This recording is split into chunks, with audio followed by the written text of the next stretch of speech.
even in the 20s and 30s, this was also actually happening. Yes. Women were far more visible in the workplace than they were after World War II, when they were being pushed back into the home. And one of the interesting things about it, looking at this whole scope of 100 plus years, is really to realize that there's a definite timeline for women, for the women's movement, for the sort of the fight for women to gain their rights, but there's a very different timeline for women's ambition. And this is the thing, that you see these women in the 20s, the 30s, the 40s, the 50s, despite what society was telling them, they had ambition, and they found sort of intricate ways of following that ambition. And one of the places they could do that was by escaping to the Barbizon. Sylvia and me. Sylvia and Sylvia and me. Sylvia. Hi, I'm Sylvia Beckerman, host of the podcast series Sylvia and Me, conversations with extraordinary, inspiring women. Hi, I'm Paulina Bren. I'm a writer, a historian, and a professor at Vassar College. And I'm the author of a book that just came out called The Barbizon, The Hotel That Set Women Free. And I'm delighted to be here with Sylvia and me. Paulina, thank you so much. And The Barbizon. A lot of people might not really know why it was even built, and why the fact that it was a hotel, when you say set women free, it really did. One of the reasons why I absolutely loved the material in the book and the book itself was because it actually took you from the time that it opened in the late 1920s and the 20s and flappers and prohibition, all the way through to actually the cultural changes for women and women's ambition. So first off, why the Barbizon? I mean, I know that the minute I saw it, I was interested because I'm very interested in that. And for you, why? You're an historian. Why did you choose the Barbizon? Well, I wanted to write about something that was exciting, but would also tell us something significant. And the Barbizon always had, for those who had heard about it, it had a glamorous history of young women who were on their way to becoming famous, had stayed there. So it had that reputation for people who knew about it. And the other reputation it had was figuring in Sylvia Plath's novel, The Bell Jar, where she writes about the time she stayed there. She renames the Barbizon the Amazon. And sort of the big scene is when she goes up to the roof of this hotel and throws her entire wardrobe off the side of the hotel, which she actually did do. So I found that fascinating. And then I was curious about the hotel where she did that. But what the hotel allowed me to do was to really think about, exactly as you said, take the whole span of the 20th century up to the present, actually. So into the 21st century, take that span of the 20th century and look at a place that was in New York, and how New York around it changed, how the place changed, and the women who walked through its doors and how their lives changed.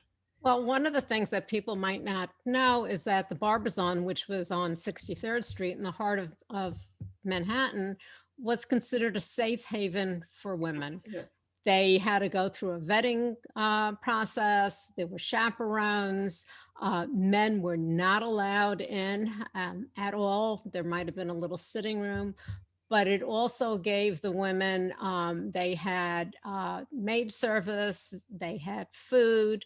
So it kind of took them away from domestic responsibilities. Exactly. And their parents felt that it was a safe place, even though it was Manhattan. You had women, young women, coming from all over the country, not just from New York. Oh, but absolutely. in places where they had never been to a city before. And, where there were boarding houses, men had specific places. The Barbizon was for women. And what some people don't know is the fact that back then, women were not allowed to check into a hotel alone after 6 Exactly. o'clock. So you found women sleeping in bus stations, train Exactly. Well, stations they would until be the considered next a day. prostitute, yeah, if they came into a hotel after 6 p.m. Exactly. So it opened in the late 1920s. Tell us who at that point was actually coming in to stay at the Barbizon. Sure, absolutely. And can I just say, you said that you summarized it beautifully, and it's exactly that paradox that here you have a place that we could say is very uptight, is very restrictive, but at the same time it offered women freedom because, as you say, there was no place for them to stay. So I'll sort of back up. And exactly, it was built in 1927 on 63rd and Lexington Avenue. And it opened its doors in 1928. And the reason it came into existence is because after World War I, after the Spanish flu, where women actually became quite sort of front and center during the Spanish flu, more men were getting sick than women. Women were the visible caretakers and also actually doing the work, the visible work in the workforce. So, and that sort of culminated in the women's vote. And so women had this new, not all women, of course, but certainly white middle-class women had this new freedom. And so many women from small town America, as you say, this is a hotel in New York, but it's not about New York women, which is also one of the really interesting things about it. This is an American story in so many ways. So women from all over America were coming to New York to work in these new skyscrapers. I mean, obviously low paying jobs, but the chance to actually work and have independent lives. And they needed a place to stay. And prior to that, when women that did come to the cities to work, they had the only thing they had available to them were these boarding houses. Oh, a very sort of restrictive and old-fashioned and fuddy-duddy. Nobody really wanted to stay there. The other option was sort of charity-based, religious-based organizations that also had boarding houses, sort of residential accommodations of some kind. But suddenly there was this influx of women, and of course, it was all about profit. So architects and developers who had built these residential hotels for men already about 2 decades earlier saw an opportunity now that they would create the same for women. So in the sort of mid to late 1920s, or prior to the Great Depression, so sort of mid 1920s, it wasn't just the Barbizon that started to come up in New York, following sort of the Art Deco skyscraper style. It was other women's hotels too, these magnificent, enormous buildings. The rooms were booked before these hotels were even built. That's how popular they were. And the Barbizon from the beginning was envisioned as this place for artsy women, for women with an artistic flair who wanted to be singers and writers and actresses. And so in fact, the hotel was built with that in mind. So you had the usual, these hotels, they had sort of tiny pokey rooms. You weren't there for the room. I mean, you were there for the room, but that wasn't the highlight. The public spaces were beautiful. So the Barbizon had this Italianate lobby, and with this sort of wraparound balcony on the mezzanine. So you could go to the mezzanine and you could look over into the lobby, which is the only area where men were allowed. So that's where men came to wait for their dates. So you could see everybody's date and so forth. So that was sort of the social hub. But you had, of course, the restaurant, dining room. You had a cafe, a coffee place, coffee shop. You had a library. And in the case, and also in the case of Barbizon, there was a gym, because this is the 1920s, Yes, the it was. beginning of the fitness, craze. So you had all of that. But in addition, when it was built, it was set up for these autistic women. And so you also had artist studios with lots of light streaming in. You had practice studios for music, for singing. So you had all these extras, and it was exciting and scintillating from the very first moment. So at the same time, they were aiming for this kind of crowd. And then sort of the posh young women heard about it. A lot of the women's colleges created their alumni clubs there. But then, of course, the Great Depression happened a year later. So these women were coming, they were aspiring actresses and writers and so on. Yet they needed to work in order to be able to go after what they were doing. Absolutely. As you said, the only place men could come into was the lobby. So we had that where they felt independent, but women were still supposed to meet a guy, get married, move and have a family. Later on, it was moved to the suburbs and have a family. So there was a dichotomy. It was like a pulling of, yes, they need to get a job. Yes, they want to be aspiring actresses and artists and writers and be creative. But women were supposed to meet someone and get married, go off and have a family. Exactly. And this was particularly the case, as we know, after World War II.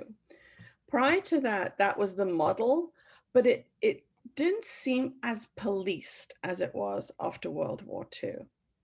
Well, World War II saw all the women, Rosie the Riveter, women going to work and taking over jobs that men had because the men were off to war. Exactly. And even in the 20s and 30s, this was also actually happening. Yes. Women were far more visible in the workplace than they were after World War II, when they were being pushed back into the home. And one of the interesting things about it, looking at this whole scope of 100+ years, is really to realize that there's a definite timeline for the women's movement, for the sort of the fight for women to gain their rights, but there's a very different timeline for women's ambition.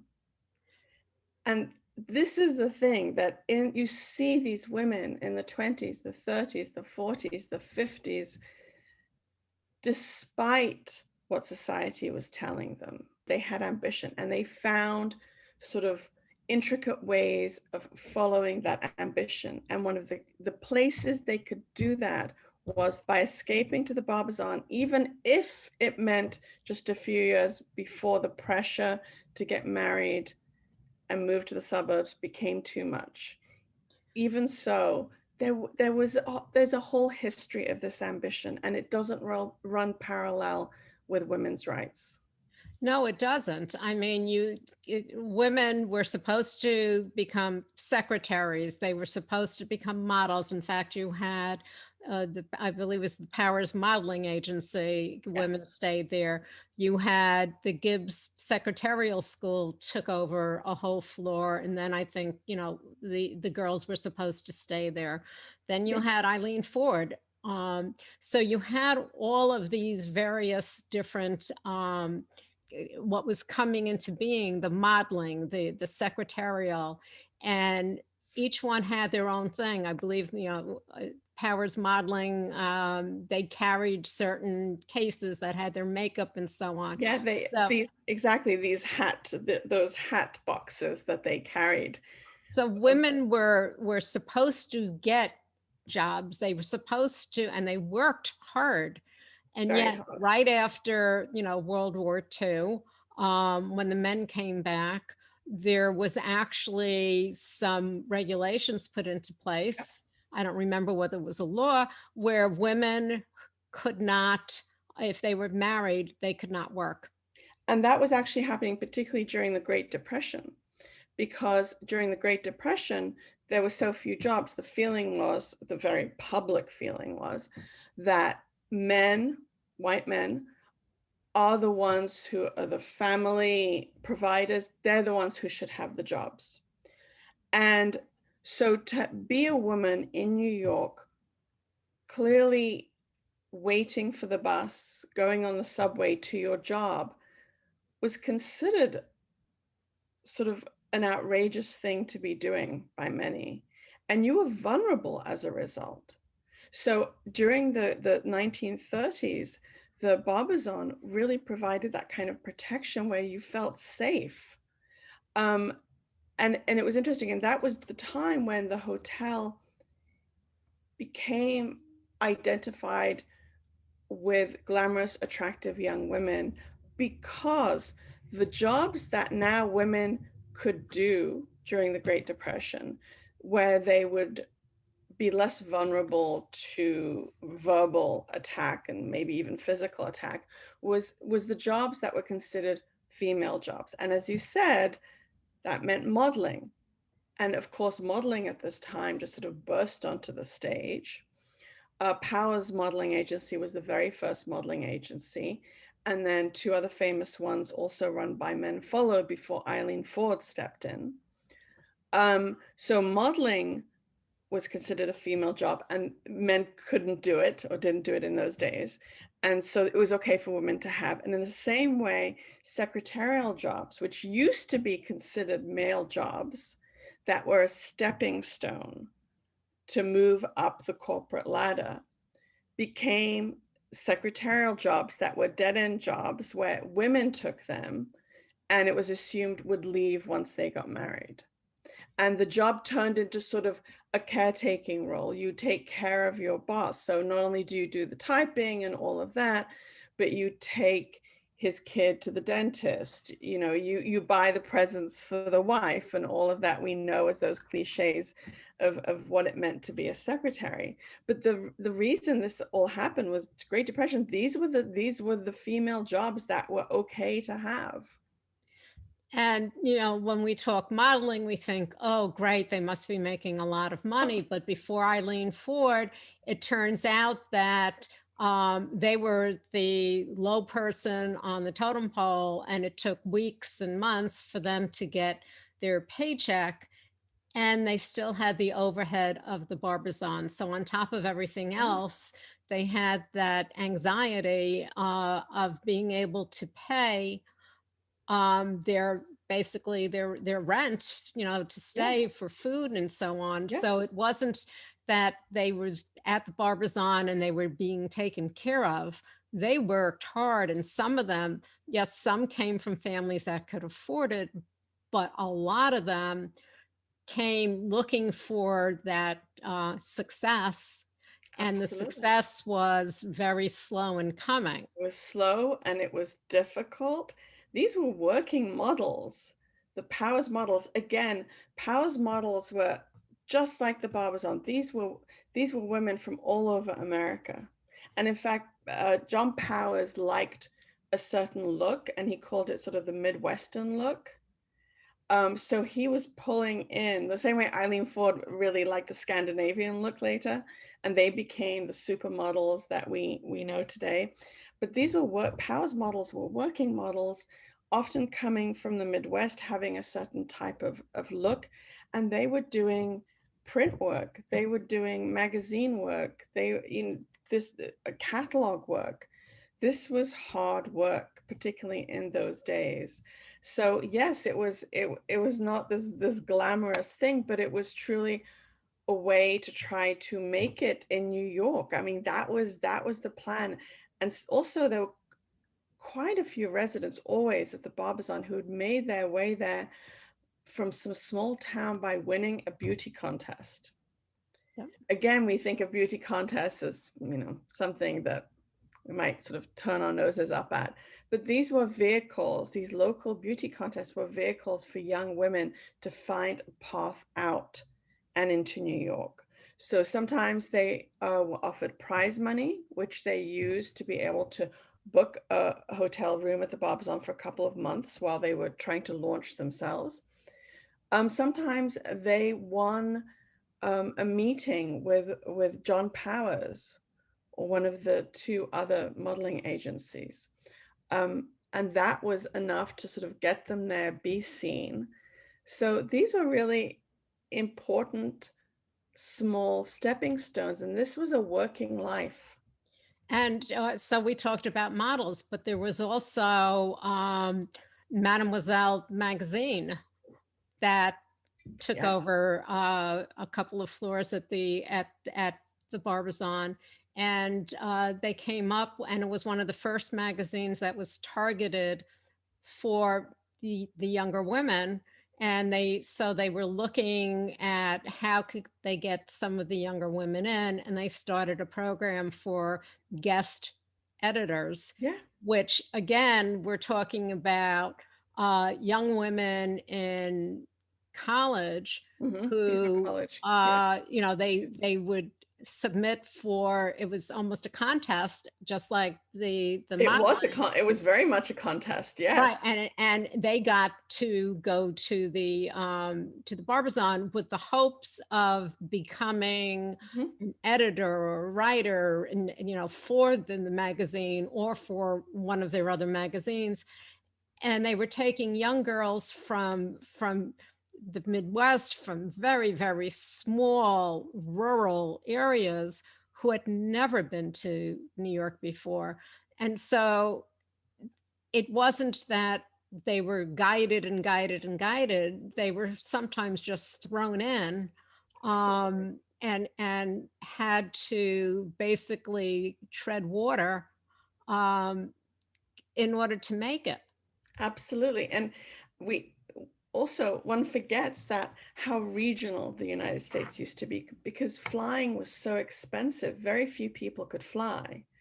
So to be coming from the West Coast, on Mademoiselle Magazine's dime, to stay at the Barbizon, to shadow editors at Mademoiselle Magazine. I mean, it was a remarkable thing. So again, to sort of back up, I hadn't realized that there was this remarkable, prestigious engine that went on for decades called the guest editor contest at Mademoiselle Magazine. I remembered Mademoiselle Magazine, but I remembered it sort of on par with 17 Magazine, Exactly. sort of,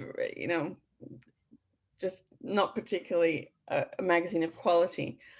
But for decades, beginning in the late 1930s, this was a magazine for women, for young women, that combined sort of cutting edge literature, cutting edge interviews with fabulous fashion. They were also the first magazine to not actually just show, or not show haute couture, but to actually show real things you could buy. And then they started even pricing it. So they would tell you in the magazine how much this cost. So obviously geared to young women who wanted to look good, who were intellectual, and it had a huge following. If you went to college as a woman, you would look at the August issue, it was called the college issue of Mademoiselle Magazine, so that you would know how to dress in September when you arrived at college, what to talk about, what literature was in. It had such an important place in American life, and especially among women.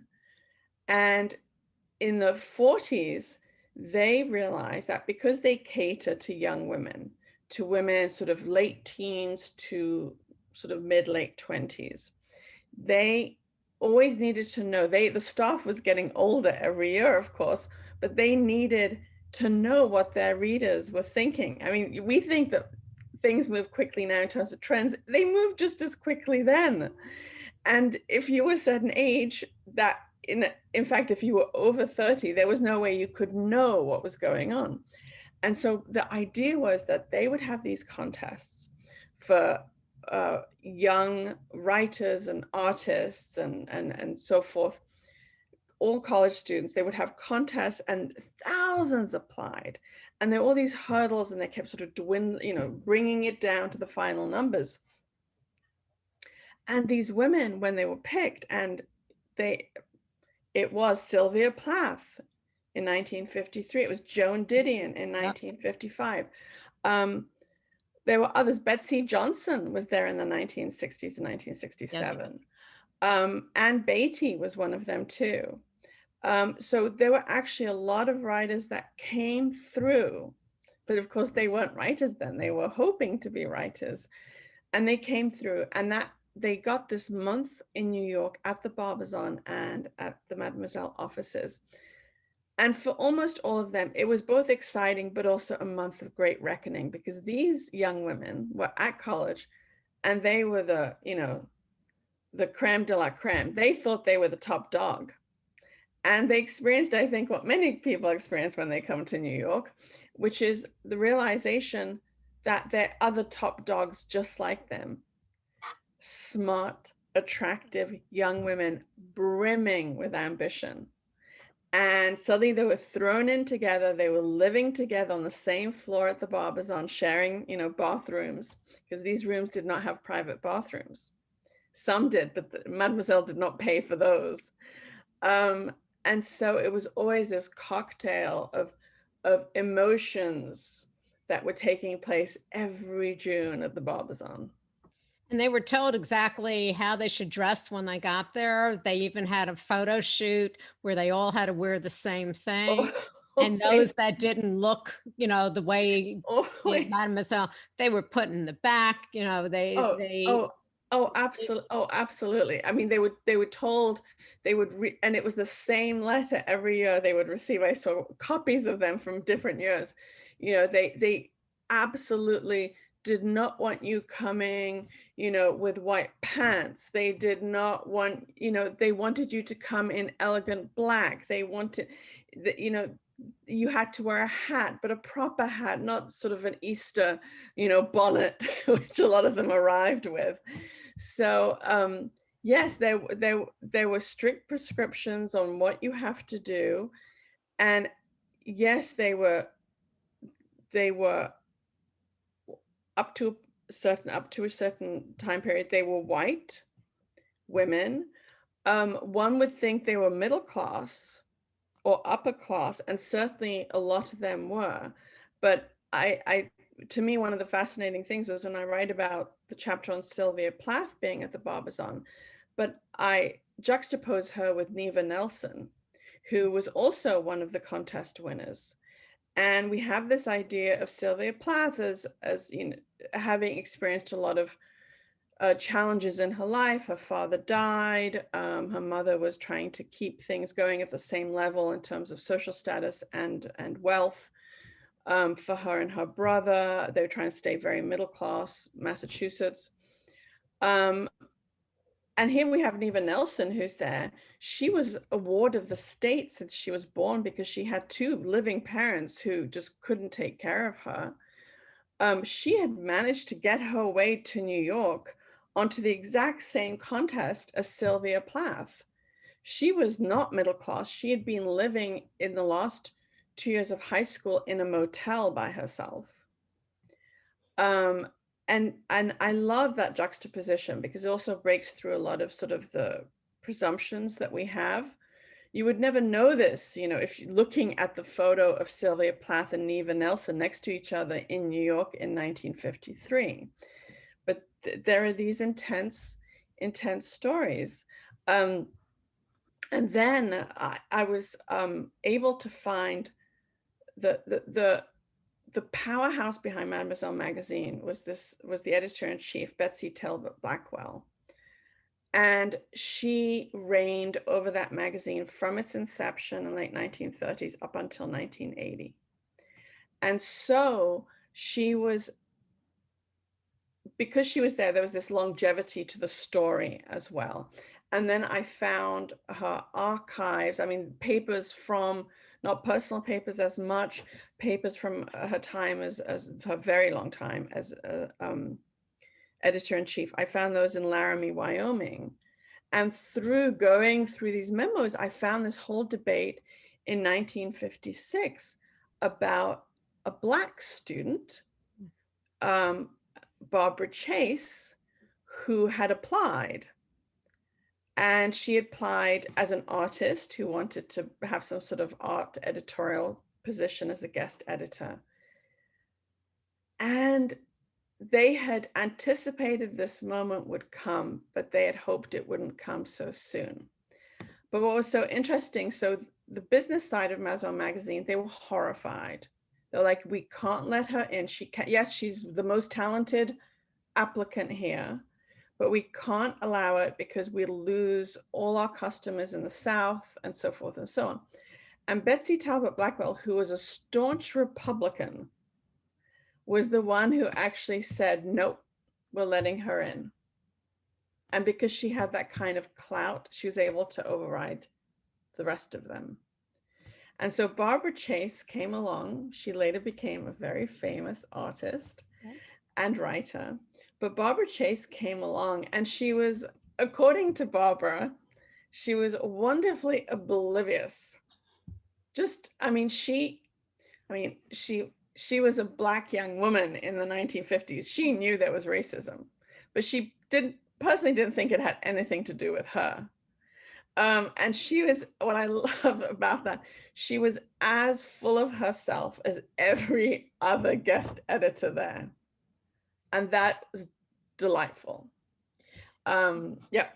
And so some of these, guest editors went on to have very successful careers. Some of the actresses, you had Grace Kelly stayed there. Her parents thought it was a safe place. Exactly. Judy Garland let Liza Minnelli stay there, and the only place she could the stay. only place she'd let her stay. Ally McGraw, Cybill Shepherd. So you had a wide variety of women who did finally make it. And then you had a lot of women who never made it as far as being famous, but you had a lot of women who did wind up finding a husband, moving off, as I said, later on to the suburbs and having children. But some actually had started getting some recognition and having careers, but they had to stop once they got married because it wasn't an acceptable thing to do. Absolutely.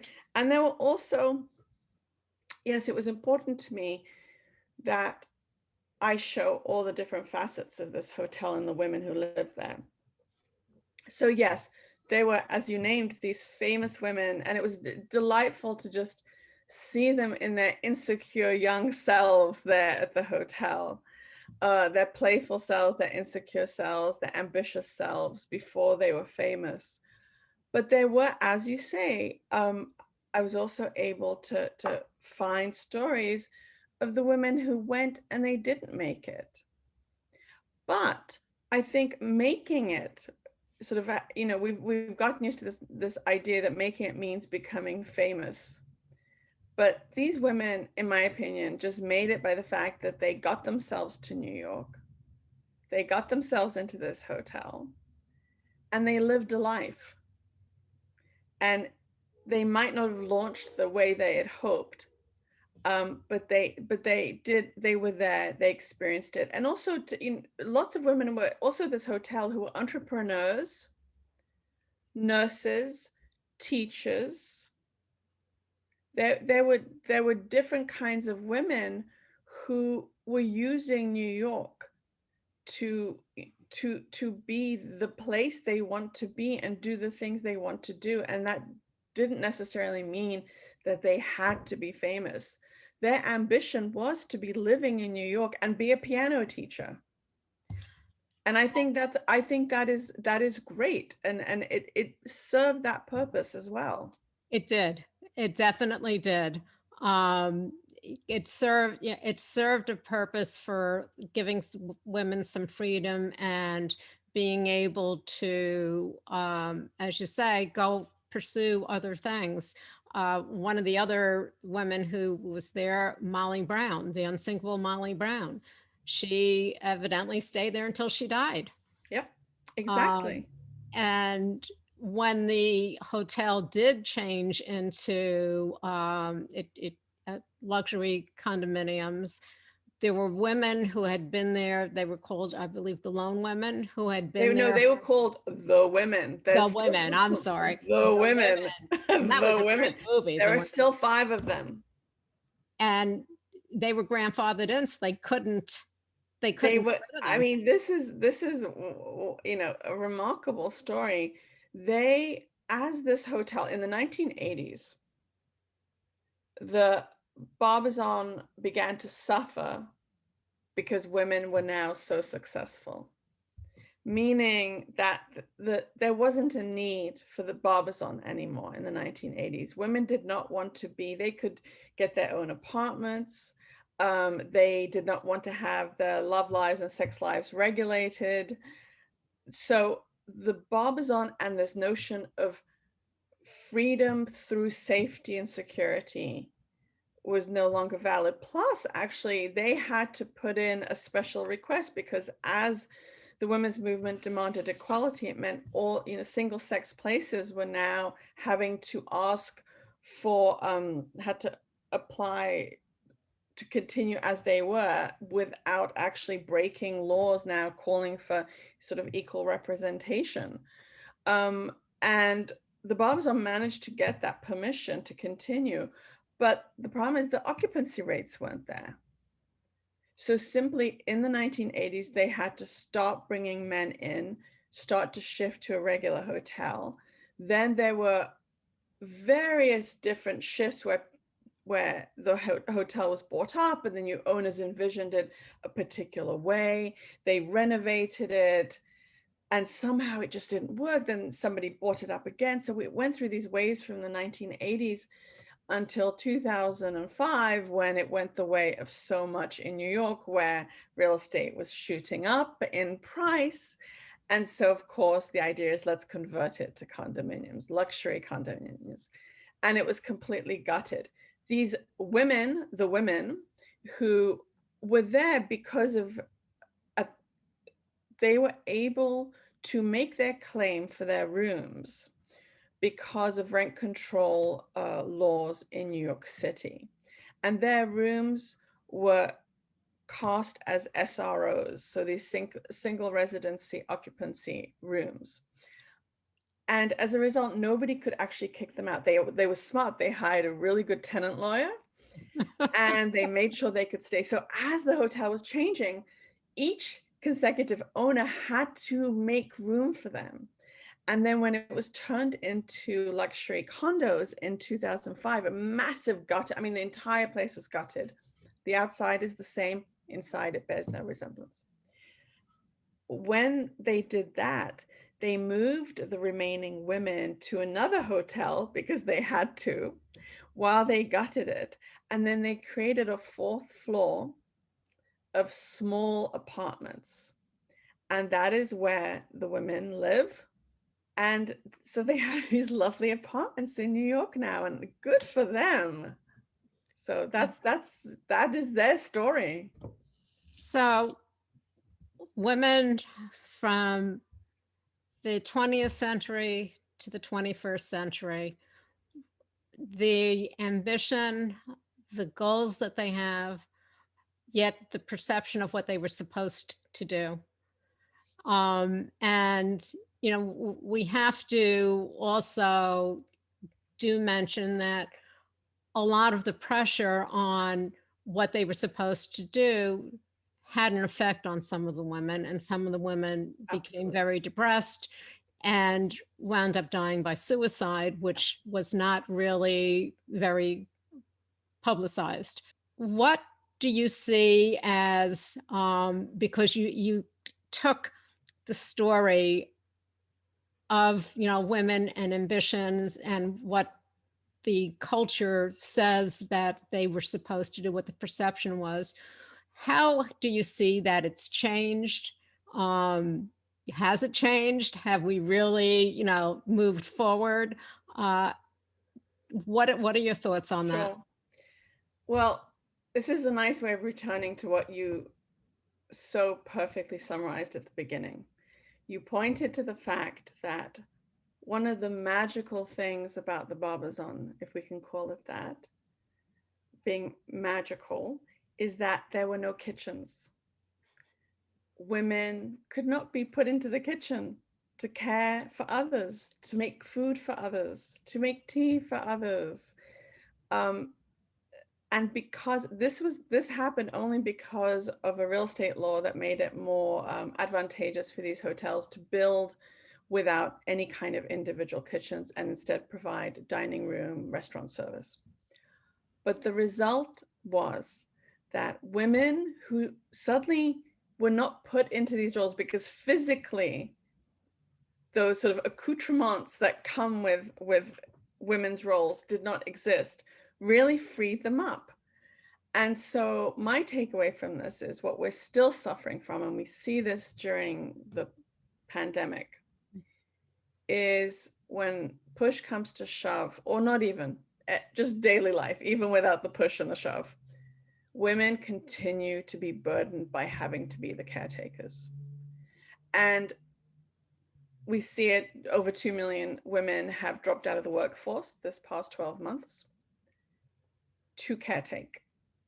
And while I don't think a hotel, women's residential hotel, would work the same way today in the 21st century, I think it's very much worth a conversation about how would the world look if women didn't have to do the caregiving, weren't the default person always for caregiving. And in many ways, that's the story of women's liberation, or potential liberation, in my opinion. Well, Paulina, as I said at the very beginning, I was very interested in the story, the names of some of the famous people who stayed there, but the history and following the culture and how it changed for women, and has it really changed in where we are now. It's a story that a lot of people have never heard before. And as women, it's a story that, among other stories, that we really should, put out there and should know. Great. It's history that we should really remember, so that we never forget where we came from and where we're going. Yeah, absolutely. Paulina, thank you so much. Thank you. It was a pleasure. It has been a pleasure. Thank you. Thank you. You can find us on all of your popular podcast platforms, and of course our website, sylviame.com. Stay safe, stay healthy, and stay tuned.